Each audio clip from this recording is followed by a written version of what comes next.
উচিত জায়গা। আজকে রাজ্য কেন এত নীরব? আজ কেন প্রতিবাদ নেই? পুলিশ কর্তা কেন অসর হলে উত্তর দিতে পারবেন? কেউ উত্তর দিতে পারবেন? রাজ্যের পুলিশ অকর্ম কেন?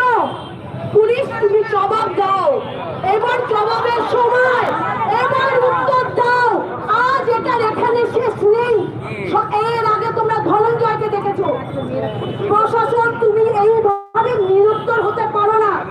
আজকে প্রত্যেকটা মা বোন এখানে দাঁড়ানো, আজকে কোন মা বোন, আজকে যে পুরুষরা দাঁড়িয়ে, তাদের কাছে আমি প্রশ্ন ছুড়ে দিচ্ছি, আপনারা বলতে পারেন কাল আপনার মেয়ে সুরক্ষিত?